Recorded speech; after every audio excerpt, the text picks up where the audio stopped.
The Social Security numbers for every American may be at risk after a massive data breach. Fox News correspondent Dana Marie McNichol has more. Let's watch. Nearly 3 billion personal information records, including names, social security numbers, and addresses, reportedly exposed in what could be the largest data breach in history. The information stolen from National Public Data, a company that collects and sells access to personal information, which is then used by other organizations to obtain things like background checks and criminal records. We didn't give permission for them to collect that data. We can go opt out if we know the company exists, but there's hundreds of data collection companies out there. According to a lawsuit filed against NPD, the hackers leaked the information on the dark web, selling it for $3.5 million. I think people should be very upset about this. They should ask, why is this company, why do they have all of that information? And when they had it, who was making sure that they were protecting it? The scale of this breach is so extensive that if you live in the U.S., it's likely that some of your data is included. So what can you do? Take simple measures like monitoring your credit report for fraudulent activity, managing your passwords using two-factor authentication when possible, and freezing your credit, which can help prevent scammers from taking out loans or opening new credit cards in your name. Too few people do the basics right, and so we just make it really easy for cyber criminals to attack us. In addition to the United States, the hackers in this breach claim that the information was also stolen from people in the UK and Canada. In Miami, Dana Marie McNichol, Fox News. Dana Marie, thanks so much. So for more on what this means and any advice for people out there who are wondering, was I swept up in this hack? We're going to bring into the conversation our friend Fox News contributor, Kurt Knutson, the cyber guy. He joins us. Kurt, thanks so much for being with us here. I know you've been following this pretty closely. This is really staggering. Really don't know where to start with this. Okay, how about this? Who did it? Who are the hackers? Andrew, good question. We know that it's one sort of new hacker to the terrain of doing these kind of breaches. And what's highly unusual is normally they want to hold this hostage and make a lot of money off of it. This instead was just offered for free. So that's even worse for all of us. So in terms of hacks that we have followed in the past, this breach really is about the largest I have ever witnessed. So it goes like this. Am I affected? Well, if you're an American, yeah, pretty much every American's going to be touched by this. And then the question is, how did this happen? How is it that NPD has our data? And, somebody in Dana Marie's story said, oh, I never gave them permission. Well, the chances are you did. But none of us read that fine print. So now we're all sort of stuck in this world where we've said yes to a million things when we download an app or we sign up for a website, on and on. So Andrew, today what you really want to do is look at, how do I extract myself from this? And that's really the trend when you see something like this. The advice is great. Watch your credit reports right now. Okay. Watch them like a hawk, because if something else is going to happen, you'll see it there.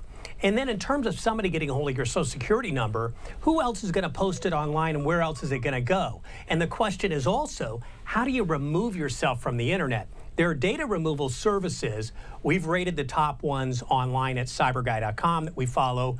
And then also, how do you then in the future know when these breaches happen? Of course, you can subscribe to our newsletter where we send out alerts, but there's even, better alerts that come from the companies that monitor if somebody is doing anything with your identity online. And those services, again, you have to subscribe to them, but there's some really good ones that are out there. They're not that expensive. Okay. And again, we rated the best of those. So watch your credit. Watch phishing scams that come in your direction. If you didn't ask for it, don't click on it. It's those common rules. Yeah.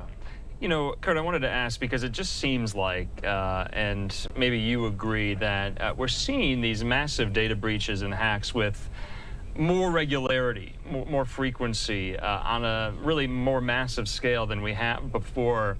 Are you confident in the safeguards that are out there right now to prevent getting your data swept up into something like this? Are they strong enough, or do they need to be stronger?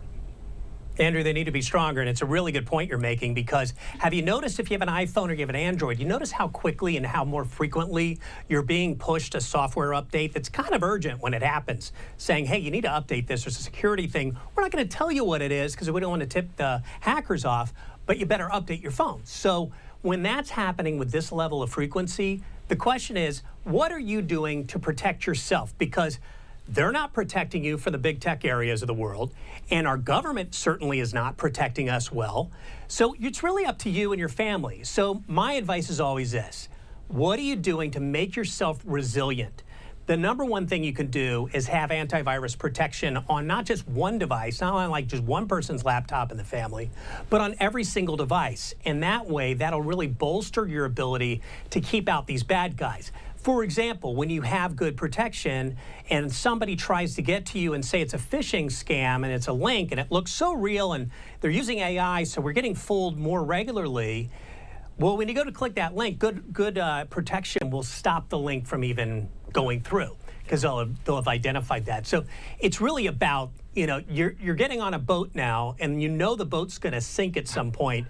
Gosh. Well, you better have a life jacket. Okay, you know, what about the people who say, what would someone want my social security number for? Why do people want my data? You know, is that the posture to take when people are seemingly, they think, immune from anything like this? Even if they are caught up in a data breach like this, well, no one's going to do anything with it. What do you say to those people?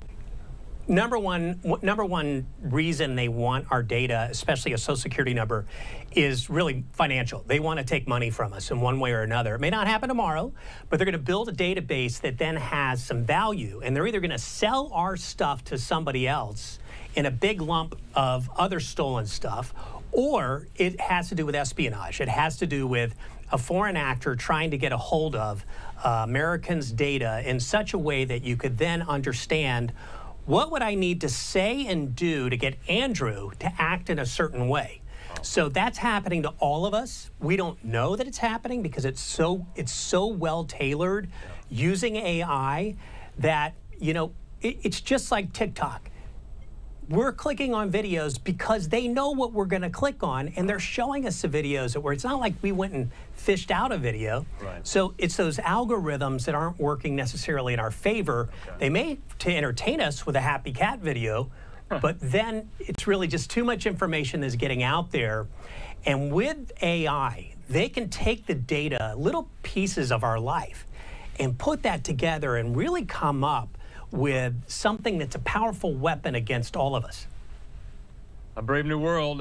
Kirk Knudsen, the cyber guy, always appreciate your insight. We'll definitely speak soon. Have a good weekend. Good to see you, Andrew.